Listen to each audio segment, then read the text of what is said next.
कि सदियों की ठंडी बुझी राख सुगबुगा उठी, कि मिट्टी सोने का ताज पहन इठलाती है, कि दोराह समय के पथ का घर घर नाद सुनो, कि सिंहासन खाली करो जनता आती है। नमस्कार, मैं अभिषेक रंजन। आज के इस वीडियो में हम बात करेंगे लोकनायक जयप्रकाश नारायण की। एक पंक्ति से इस विश्लेषण का शुरुआत करते हैं कि सदियों की ठंडी बुझी राख सुगबुगा उठी, कि मिट्टी सोने का ताज पहन इठलाती है, कि दोराह समय के पथ का घर घर नाद सुनो, कि सिंहासन खाली करो जनता आती है।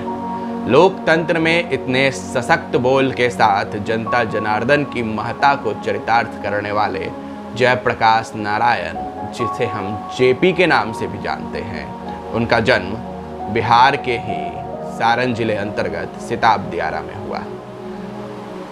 सारण जिले में जन्मे जेपी शुरुआती दिनों से ही क्रांतिकारी थे। जयप्रकाश नारायण देश में महात्मा गांधी के बाद दूसरे संत हुए, इसमें कोई दो राय नहीं है, क्योंकि जयप्रकाश नारायण ने अपना संपूर्ण जीवन राष्ट्र के प्रति, लोकतंत्र के प्रति समर्पित किया। जयप्रकाश नारायण ऐसा व्यक्तित्व जिसने भारत की राजनीति की तस्वीर और तकदीर दोनों बदल दी।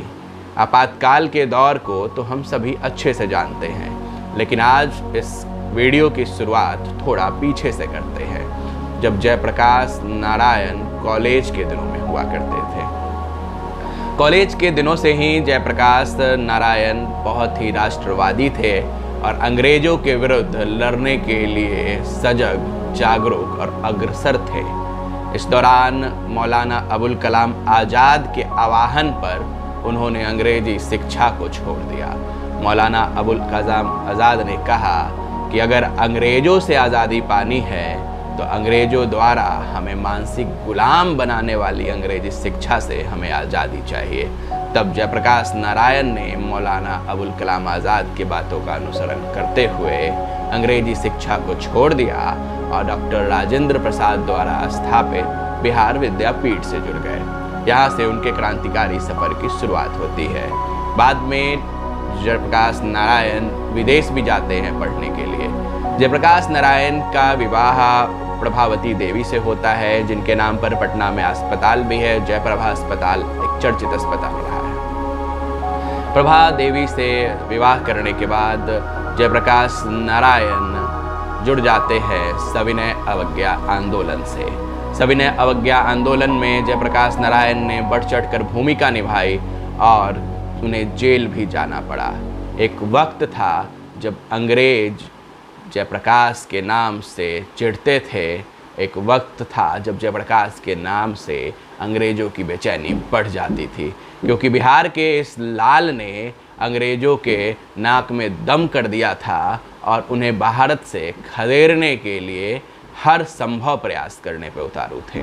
जयप्रकाश नारायण जब हजारीबाग जेल भेज दिए गए तो वहाँ अपने साथियों के मदद से जब कुछ सिपाही छुट्टी पे थे तो जेल से फरार होने में कामयाब भी हुए।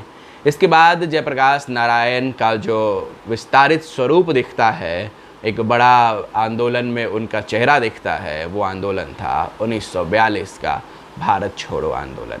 भारत छोड़ो आंदोलन में जयप्रकाश नारायण की अहम भूमिका रही।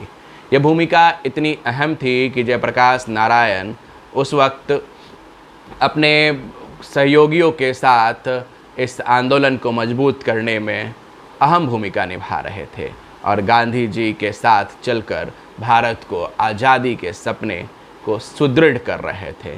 जयप्रकाश नारायण निरंतर आंदोलनरत रहे। जयप्रकाश नारायण ने तमाम ऐसे आंदोलनों में हिस्सा लिया जो राष्ट्र निर्माण के दिशा में काम कर रहे थे। आगे चल के जयप्रकाश नारायण भूदान आंदोलन में भी शामिल हुए।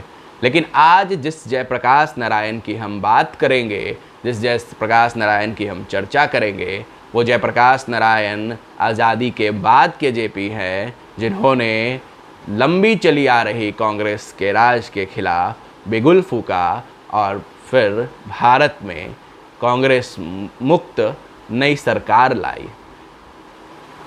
जो कि जनता पार्टी की सरकार थी। जयप्रकाश नारायण को लोकनायक कहा जाता है। लोकनायक अर्थात लोकतंत्र में जिसको जनता ने अपना नायक चुना हो। जयप्रकाश नारायण ने बिहार से आह्वान किया कि वो केंद्र में बैठी कांग्रेस सरकार की मनमानी के खिलाफ, कांग्रेस सरकार के नीतियों के खिलाफ आंदोलन करेंगे।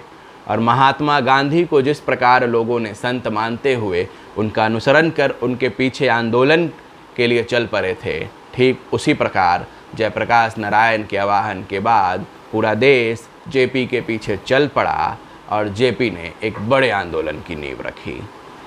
जयप्रकाश नारायण लोकतंत्र में जनता की महत्ता के जीवंत स्वरूप हैं। जयप्रकाश नारायण समाजवादी, साम्यवादी सोच के प्रणेता हैं। जयप्रकाश नारायण ने सामाजिक समानता, सामाजिक एकता के ताने बानों से अपनी आंदोलन को इस तरह बुना कि इंदिरा गांधी की सरकार जयप्रकाश नारायण के आंदोलन से थर्रा गई। और यही थर्राहट का नतीजा था कि जयप्रकाश नारायण के आंदोलन से भयभीत होकर के भारत को आपातकाल का काला दिन देखना पड़ा। आपातकाल के काले दिन को लेकर के बहुत सारी कहानियां हैं, बहुत सारे कथन हैं, लेकिन जयप्रकाश नारायण उस वक्त युवा के सितारे थे जो आज भी हैं। जयप्रकाश नारायण चाहते तो राजनीति में बहुत सारे पदों पर बैठ सकते थे। जयप्रकाश नारायण चाहते तो वो आपातकाल के बाद भारत के प्रधानमंत्री भी बन सकते थे, लेकिन जयप्रकाश नारायण अजातशत्रु थे, बेबाक थे।